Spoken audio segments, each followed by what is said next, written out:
Hər vaxtınız xeyir olsun. İyulun 5-i və 16-sı imtahana girəcək 1500-dən artıq tələbəyə ən maraqlı olan qəbullar may və iyun aylarında təşkil edilmiş qəbullardır. Siz hal-hazırda mayın AS imtahanının suallarını, informatika suallarını görəcəksiniz. BA-nın, BB-nin informatika suallarını və məntiq suallarını, həmçinin AS-nin məntiq suallarını artıq çəkmişik və kanala yükləmişik. Növbəti videolar isə iyun ayının imtahanlarını əhatə edəcək. Hal-hazırda mayın AS qəbuluna baxırıq. Gəlin başlayaq. 56-cı sual.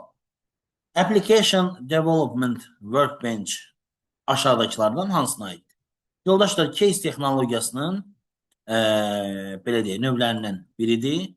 Case texnologiyasıdır. 57-ci sual.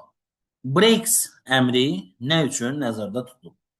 Yoldaşlar, breaks əmri mətndəki kursor dayanan yerdən sonraki mətn hissəsini növbəti səhifəyə, növbəti sütuna atmaq üçün nəzərdə tutulub. Gəlin biz bir dənəsinə əyani şəkildə göstərək. Fikir verin. Ta ki, mətndə müəyyən yazılar yazmışıq və kursoru ortada saxlamışıq. Və siz layout tabındakı breaks əmrinə daxil olsanız, görəcəksiniz ki, növbəti səhifəyə, sənədin növbəti səhifəsinə mətni atmaq üçün əmr var orada.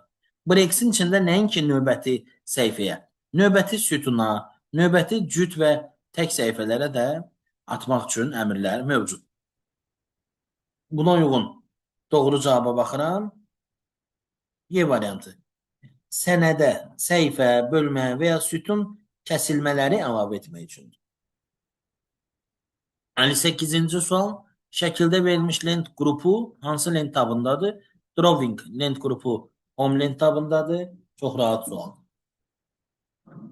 Baxırıq 59-cu suala. Sizdən müxtəlif yaddaş qurğularının təriflərini soruşur.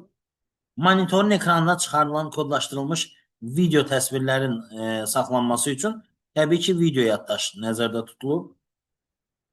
Əməli yaddaşa, yəni RAM-a müraciəti sürətləndirən yaddaş keçdi. 2-yə uyğundur C. 3-ə də uyğun olacaq. Kompüterlər işə salınarkən əməliyyat sistemi avtomatik bura yüklənir. Hara? RAM-a. Bilirsiniz ki, BIOS əməliyyat sistemini hard diskdən, xarici yaddaşdan RAM-a gətirir. Sacası 1D, 2C, 3D. Cavab Y variantı. Aşağıdakılardan hansılar file menüsünə aid deyil? Yoldaşlar, file menüsündə save var, open var, düzdür? New var, amma orada find yoxdur. Find bilirsiniz ki, home lent tabındadır, editing qrupunda. Cut yoxdur, çünki cut clipboard lent qrupunda yenə homedadır. Copy də eynən. Cavab 2, 3, 5, B variantı. Növbəti sual. Elektron cədvəldə əmək haqqı hesablanır. A sütunundakı əməkdaşların A sütununda əməkdaşların adı, B-də onların maaşı, G-də isə sosial sığorta tutulması 3% yazılıb. Hansı düstur yazaq ki, sürüşdürəndə belə deyək, avtomatik hesablansın. Mən bütün dərslərimdə düstur sürüşməsini bu nümunə ilə izah edirəm desəm, bilmirəm, inanacaqsınız ya yox. Yəqin ki, öz tələbələrimiz bunu təsdiqləyər. Mən düstur sürüşməsini izah edəndə eynən bu formada izah edirəm. Bax, götürürəm tələbələrimdən 5-in adını yazıram bura. Məsələn, Mahir, Rəvan, Cəfər, Alı və Əli. Və onlara müəyyən maaşlar təyin edirik.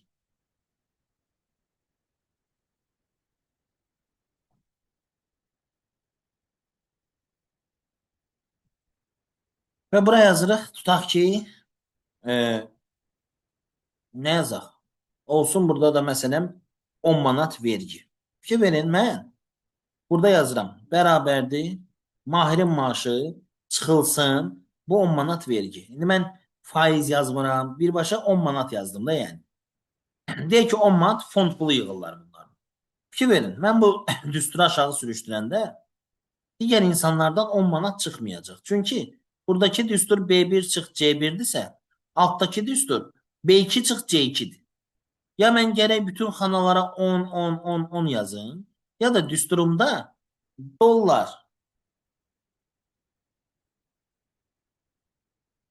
C dollar 1 yazım ki, sürüşmə zamanı həmin o sütun sabit qalsın. İndi fikir verin. İndi hamısından 10 çıxıldı. Çünki B1 çıx C1, B2 çıx C1, nə bilim B4 çıx C1. C1-i mütləq ünvana çevirdim ki, ondan pul çıxılmasın. Deməli, orada dollar olmalıdır. Hə, bəs dollar hər iki tərəfdə vacibdirmi? Xeyr. Üzü aşağı sürüşəndə sətirlər dəyişir. Bax, düstur birinci sətirdən 2-yə, 2-dən 3-ə, 3-dən 4-ə sürüşür. Ona görə yalnız sətrin önünə dollar qoyulması bəs eləyir. Burada ümumiyyətlə absurddur. Burada faiz işarəsi olmamalıdır. Burada sütunun qarşısına qoyub, amma sətir dəyişəcək olmaz. Burada isə dollar yoxdur, o da olmaz. Cavab B variantı. Çünki sütunların dəyişməsini və daha doğrusu sətirlərin dəyişməsini istəmirik. Növbəti sual. Aşağıdakılardan hansı elektron poçt proqramıdır? Təbii ki, Outlook Express. Növbəti sualımız Page Setup dialoq pəncərəsində pəncərəsi vasitəsilə nələri etmək olar, nələri etmək olmaz.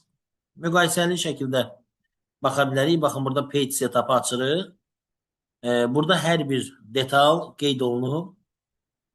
Sualda isə yazılıb. Məsələn, tək və cüt səhifələrin sərlövhələrinin fərqləndirilməsi. Page Setup'da tək və cüt səhifələrin fərqləndirilməsi üçün əmrlər nəzərdə tutulub. Different, odd and even page əmri. Məsələn, biri götürməliyik. Mən birbaşa istəyirsiniz doğru cavabları deyim, vaxt getməsin. Səhifənin kağız ölçüsünün seçilməsi. Səhifə parametrlərdə, yəni məntiqlə də bunu yazmaq olardı. Baxın, burada kağızın ölçüsünü seçmək üçün parametrlər mövcuddur. Buradan seçmək olar. Page size. Çap miqyasının dəyişdirilməsi və sətir və sütun başlıqlarının çap olunmasını seçmək olur. Cavab C variantıdır.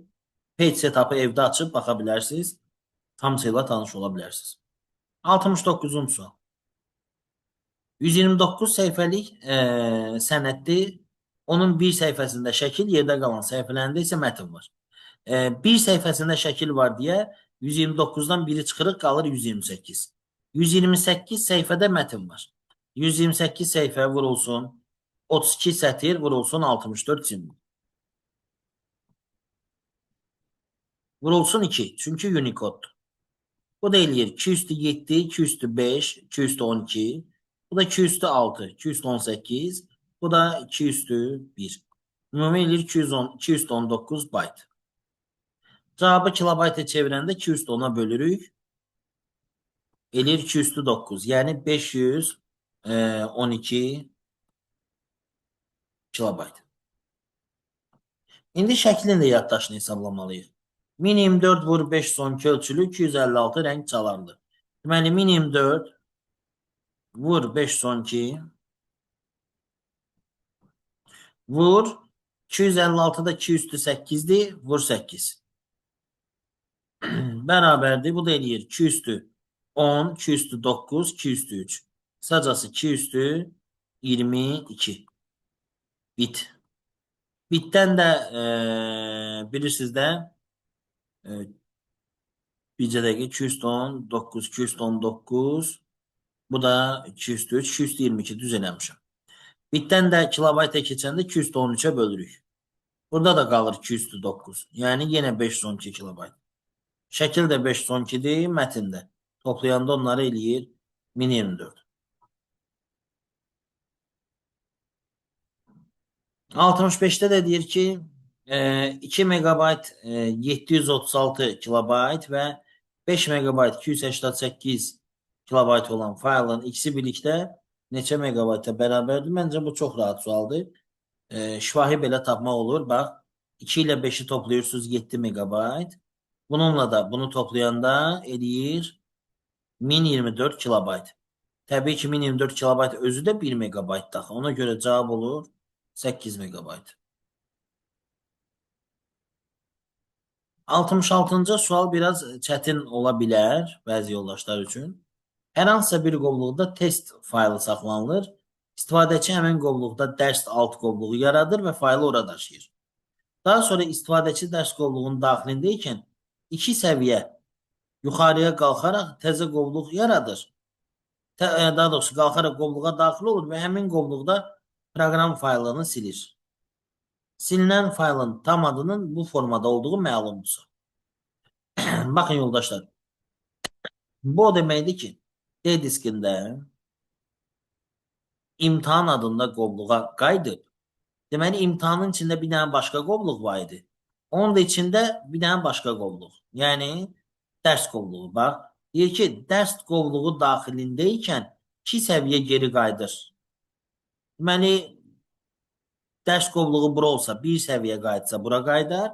İkinci səviyyədə qayıdır imtahanın içinə və orada proqram faylını silir. Deyir, test faylının daşınmaya qədər ki, tam adı necə olacaq? İndi biz elə bir şey seçməliyik ki, dərs qovluğunun da içinə daşınmamışdan qabaqını soruşur da. Daşınmaya qədər axı bu faylı dərs qovluğunun içinə atmışdılar. Düşünün ki, artıq o fayl dərs qovluğunun da içində olmayacaq. Onda dərs qovluğunun içində verilmiş variantlar getməlidir.